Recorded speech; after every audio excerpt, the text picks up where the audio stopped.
The headlights cut through the Arkansas darkness, like a confession nobody wanted to hear.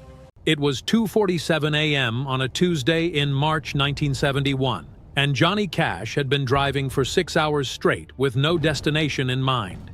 He'd left Nashville after midnight, telling June he needed to clear his head. She'd watched him go without asking questions. She knew when to let him drive into his own darkness. But when Johnny saw the weathered sign that read, Dyess, Arkansas, 4 miles, his hands tightened on the steering wheel.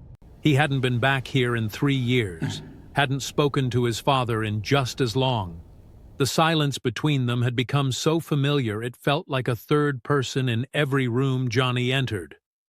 What Johnny didn't know was that his father was awake too, kneeling alone in the small Baptist church where he'd been caretaker for the past decade.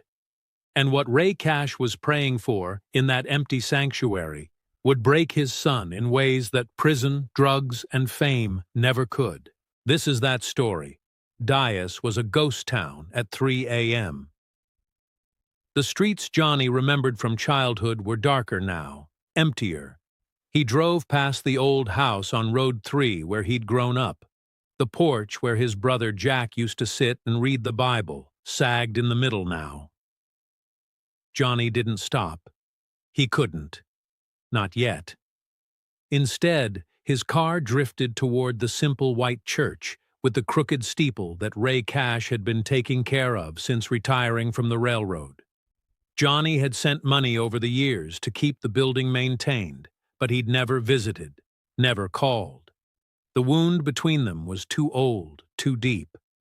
He parked across the street and killed the engine. The church sat in darkness, except for a single light glowing through the stained glass window above the altar. Johnny stared at that light for 5 full minutes. He'd been clean for 6 months. No pills, no drinking, nothing but the guitar and June's patience. But sobriety had brought something unexpected. Memory. All the things he'd spent years trying to drown kept rising to the surface. And at the center of every memory was Jack. The church door was unlocked. It always was. Ray Cash believed a church should never be closed to someone who needed it. Johnny stepped inside and the smell hit him. Old hymnals, lemon polish, the particular mustiness of a building that had absorbed decades of prayers and grief. His boots echoed on the hardwood floor. The sanctuary held maybe 80 people when it was full. Tonight it held 2. Ray Cash knelt at the altar rail, his back to the door, his shoulders bent in a posture Johnny recognized from childhood. His father had always prayed like he was confessing to a crime, like God was a judge who needed convincing. Johnny stood in the doorway, frozen. He'd imagined this moment 1,000 times over the years, practiced what he'd say, how he'd stand, how he'd finally make his father see him. But now, standing in the actual space with his actual father 10 feet away, every rehearsed word died in his throat. The silence stretched. Johnny could hear his own breathing, could hear the old building settling, could hear the distant sound of a truck passing on Highway 14. What he couldn't hear was what his father was praying, but he could see the man's lips moving, forming words meant only for God. Then Ray Cash went still. His head lifted slightly, the way an animal lifts its head when it senses something watching from the darkness. "I know you're there," Ray said quietly, not turning around. "I've been waiting for you." Johnny's throat closed. "You couldn't have known I was coming. I didn't know myself until 2 hours ago." "I don't know it would be tonight," Ray said, still facing the altar. "But I knew it would be eventually. You can only run from something for so long before you either face it or let it kill you." He paused. "I've been praying every night for 27 years that you'd walk through that door." "Too late for what?" Johnny's voice came out rough. "For both of us." Ray finally turned around. The light caught his face, revealing features grown harder and weathered. 71 years of Arkansas sun and disappointment had carved deep lines around his eyes. But those eyes were the same ones that had looked at 14-year-old Johnny standing beside Jack's hospital bed and said, "God took the wrong son." They stared at each other across the rows of empty pews, father and son, stranger and stranger. "What are you doing here, John?" Ray asked, and there was something in his voice that wasn't quite anger, wasn't quite fear, something closer to resignation. "I don't know," Johnny admitted, and it was the truth. "I was driving, couldn't sleep, couldn't think, and somehow I ended up here. 6 hours from Nashville, that's a long somehow. Maybe I wanted to see if you were still alive." Ray's jaw tightened. "I'm still alive. You satisfied? You can go now." But Johnny didn't move. He couldn't. Something in him had cracked open the moment he'd stepped through that door, and now everything he'd been holding back for nearly 3 decades was trying to pour out at once. "I heard you that day," Johnny said quietly. "At the hospital, when you said God took the wrong son. You thought I was outside, but I was right there. I heard every word." Ray closed his eyes. When he opened them again, they were wet. "I know you did." The admission hung between them like a confession. "You knew?" Johnny's voice rose. "You knew I heard you say that, and you never, not once in 27 years, you never took it back? Never tried to explain or apologize, or tell me you didn't mean it?" "Because I did mean it." Ray's voice was steady, final. "In that moment, standing over that hospital bed watching my 14-year-old son die from a saw blade that cut him nearly in half, yeah, I meant it. Jack was good. Jack was pure. Jack was going to be a preacher, going to save souls, going to make something of himself that mattered. And you were wild and angry, and I didn't know what you'd become, but I knew it wouldn't be what Jack would have been." Johnny felt something break inside his chest, something that had been cracked for years, finally splitting completely open. "So, that's it then. That's the truth. You wish I'd died instead of him." "No." Ray stood up from the altar rail, his knees cracking with the movement. "No, that's not the truth. That's what I felt in one moment of the worst grief a man can experience.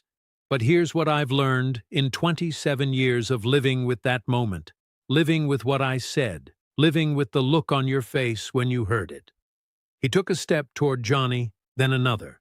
"Wishing something doesn't make it true. Feeling something doesn't make it right.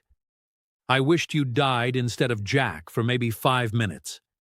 Then I watched you walk out of that hospital, and I saw you take all that pain and all that guilt and all that anger, and I saw you survive. And I've spent every day since then hating myself for putting that weight on you.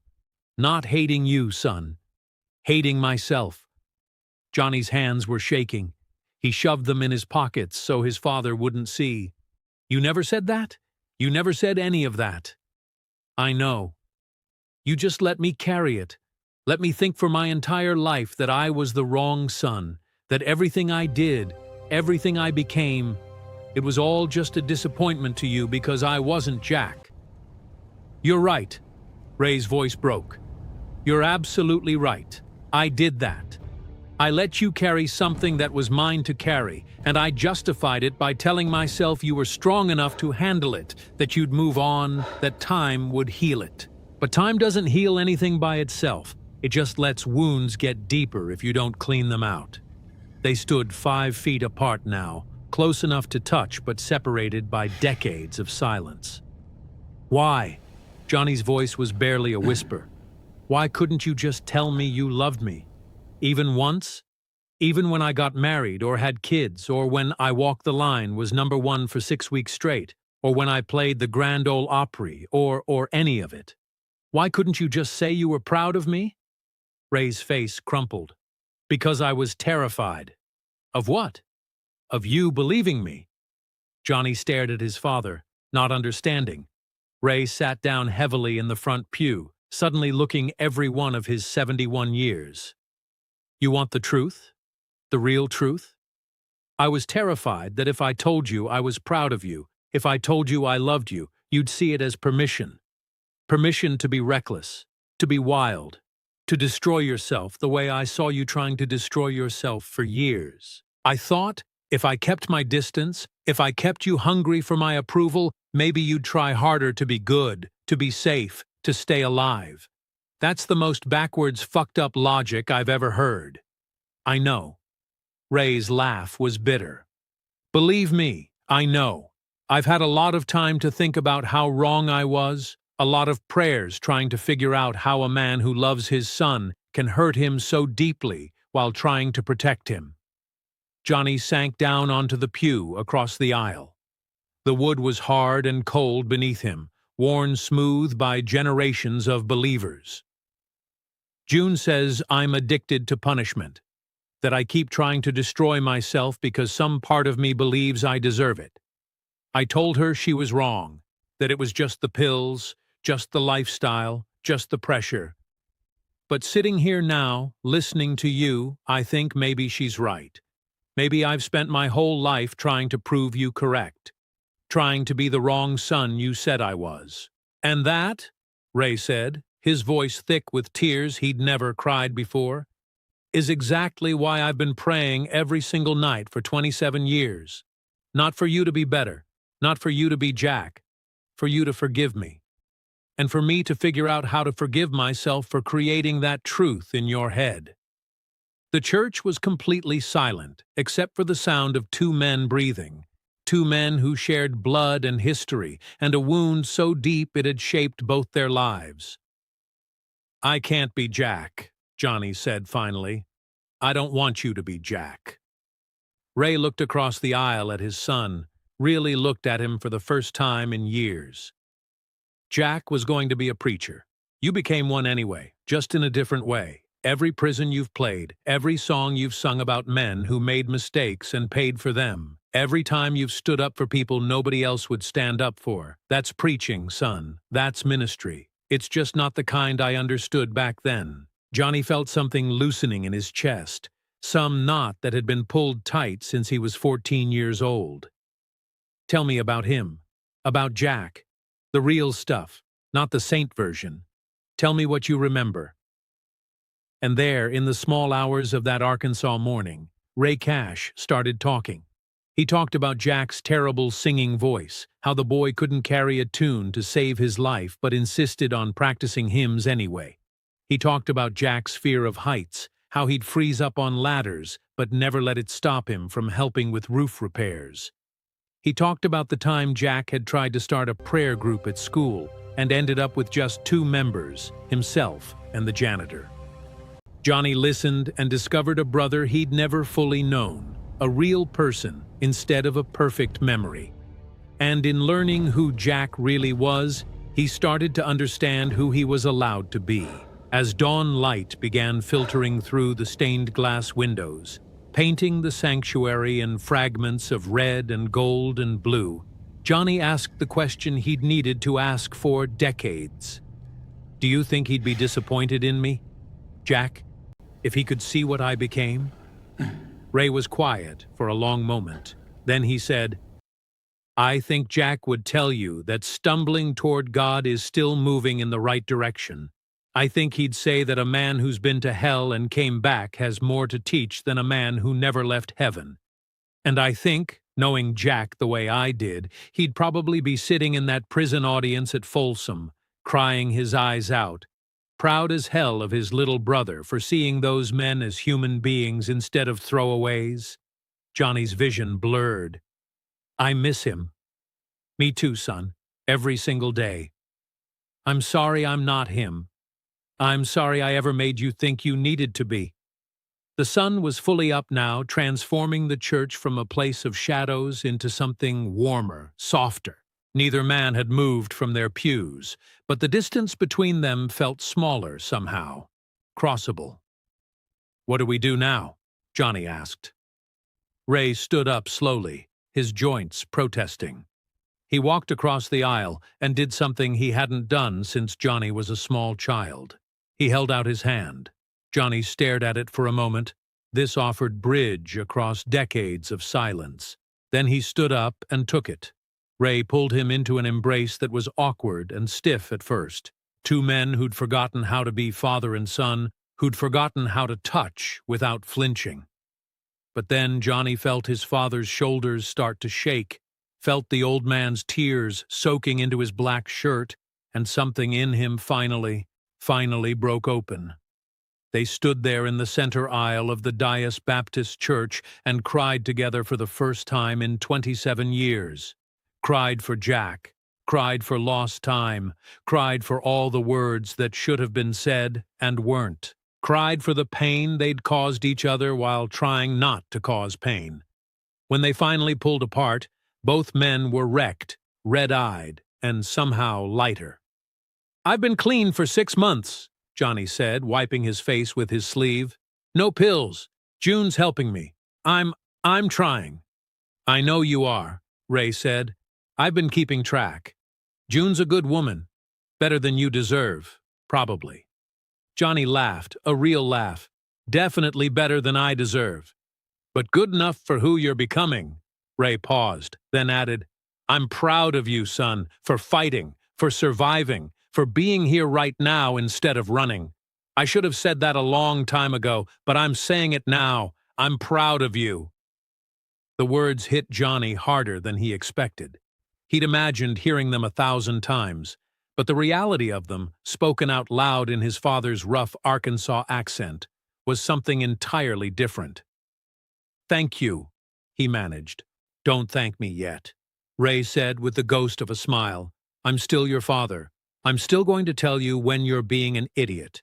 I'm still going to worry about you. I'm just going to try to do it with less silence and more honesty." "I can work with that." They walked out of the church together as the town of Dyess was waking up. A few early risers saw Johnny Cash and his father standing on the church steps in the morning light. Two men who looked like they'd been through something but had come out the other side. Johnny stayed in Dyess for 3 days. He helped his father fix the church roof. They ate meals together at the small house Ray lived in behind the building. They talked about everything and nothing, making up for years of silence, one conversation at a time. On the 3rd day, as Johnny was loading his guitar back into the Cadillac, Ray said, "Come back when you can. Don't wait another 3 years." "I won't," Johnny promised. And this time, he kept it. For the rest of his life, Johnny Cash visited his father regularly. They never had another conversation as heavy as that night in the church, but they didn't need to. The wound had been cleaned out, disinfected, given air to heal properly. When Ray Cash died in 1985, Johnny spoke at his funeral. He told the story of that night in the church, told it publicly for the first time, told everyone gathered there about his father's 27 years of prayer and one moment of brutal honesty. "My father taught me that love isn't always gentle," Johnny said, his voice steady despite the tears. "Sometimes it's hard, sometimes it's uncomfortable, sometimes it requires you to break your own heart open so healing can start. He wasn't perfect, neither am I. But he showed me that it's never too late to tell the truth, to ask for forgiveness, to try again." Years later, when interviewers asked Johnny about his relationship with his father, he'd always come back to that night. "People think redemption is this big, dramatic moment," he said in a 1994 interview, just 9 years before his own death, like lightning striking or angels singing. But real redemption is quieter than that. It's two broken people in an empty church at 3 a.m. finally saying the things that need to be said. It's not about being perfect, it's about being honest. The interviewer asked if he'd forgiven his father for that moment in the hospital, for those words that had haunted him for decades. Johnny was quiet for a long time. Then he said, "Forgiveness isn't something you do once and it's done. It's something you choose every day. Some days it's easy, some days it hurts like hell. But yeah, I forgave him. And more importantly, I forgave myself for not being the son I thought I was supposed to be." That church in Dyess still stands. The building has been restored now, turned into part of the Johnny Cash Boyhood Home Museum. Thousands of people visit every year to see where the man in black grew up, where his story began. But only a handful of people know about what happened there in March 1971.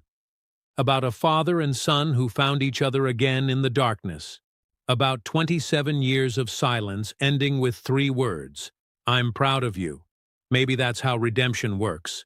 Not in the spotlight, not on a stage, but in small churches at 3 a.m., when 2 people finally decide that truth is more important than pride, that healing is more important than being right, that love, even imperfect love, even damaged love, is always worth fighting for. Johnny Cash walked into his father's church that night carrying 27 years of pain. He walked out carrying something different: permission to be himself, permission to stumble, permission to heal. And maybe that's all any of us really need. Someone to tell us that we're not the wrong version of who we were supposed to be, that our scars don't disqualify us from love, that it's never too late to come home. Have you ever carried a wound so long you forgot what it felt like to be whole? Johnny Cash carried his for 27 years. It took one night, one church, and one father's confession to finally set him free.